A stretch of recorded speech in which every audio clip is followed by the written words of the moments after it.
Assalamualaikum warahmatullahi wabarakatuh. Halo semuanya, perkenalkan saya Rere Wanda Dwi Tama dengan NIM 0446271126 jurusan Ilmu Komunikasi. Ingin mempresentasikan program perencanaan komunikasi dengan tema Waspada Retur Palsu, Lindungi Uang Anda dengan Tidak Mudah Percaya. Kali ini saya akan berfokus di Kota Jambi, yang mana latar belakang dari program perencanaan komunikasi ini adalah karena mengakarnya kasus penipuan online dengan kerugian yang signifikan melalui modus retur paket palsu, dan survei awal menunjukkan bahwa 62% warga belum memahami modus tersebut. Metode analisis yang digunakan ialah survei 100 responden dengan penandatanganan dan wawancara 10 korban serta analisis data internal dari Polres Jambi. Khalayak sasaran utama ialah 15.000 warga usia 17-45 tahun yang aktif berbelanja online, kemudian khalayak sekunder dibagi 3.500 lansia yang rentan akan penipuan hingga dilakukannya penyuluhan secara langsung di 5 kelurahan di Kota Jambi. Tujuan kampanye ialah 70% warga paham akan modus penipuan dalam 7 hari kegiatan dan terbentuknya 5 komunitas untuk waspada akan penipuan tersebut. Pada bab 2, saya akan menjelaskan strategi utama yang akan diterapkan pada program perencanaan komunikasi ini ialah komunikasi edukatif, persuasif melalui media digital, fisik, dan penyuluhan secara offline. Keterlibatan komunikator yang terpercaya seperti Polres Jambi untuk kredibilitas besar, kemudian Ketua RT untuk menjadi penyalur dalam pendekatan warga, influencer Jambi, dan 2 korban sebagai bukti nyata bahwa kasus ini sangat dekat dengan masyarakat.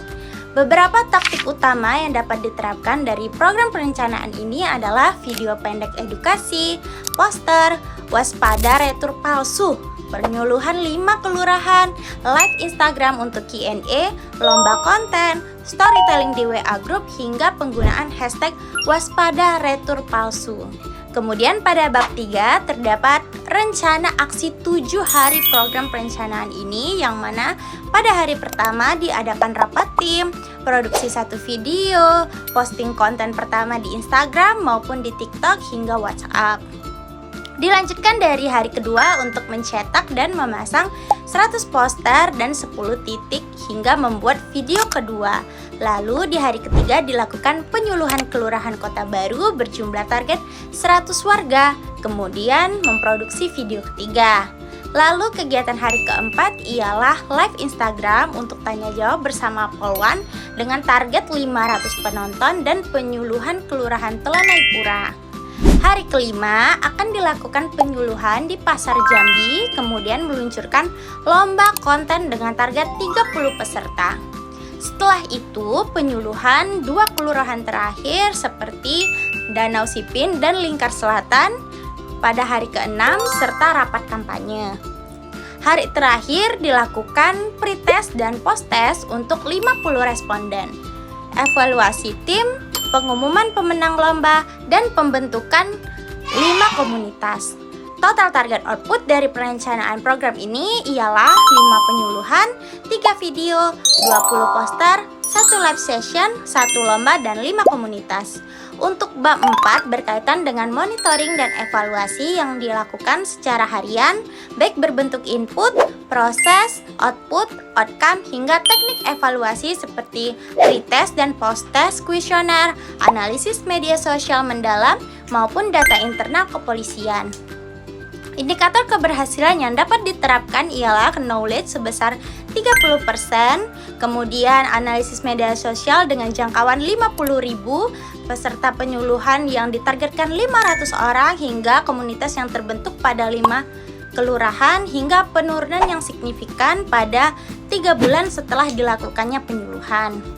Untuk bab 5 berisi tentang rencana anggaran biaya yang berkisar 36.500.000 dengan sumber pendanaan kelurahan sebesar 50%, kemudian sponsorship 30% dan donasi sebanyak 20%.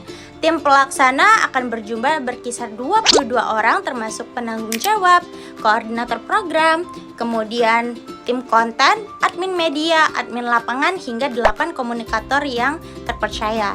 Program ini hendaknya bersifat sistematis, terukur, dan berbasis kebutuhan nyata masyarakat Jambi, sehingga melalui pendekatan media mix yang menyelibatkan secara langsungnya penyuluhan, jangkauan secara digital, hingga keterlibatan komunikator yang terpercaya, kedepannya dapat menjadikan program ini berhasil dan mengurangi korban penipuan retur paket secara signifikan.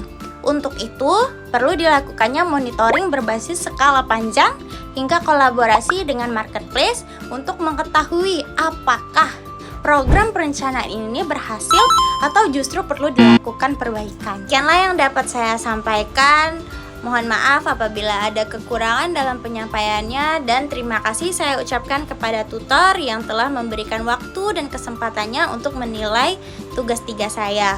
Saya akhiri, wabillahi taufiq wal hidayah. Wassalamualaikum warahmatullahi wabarakatuh.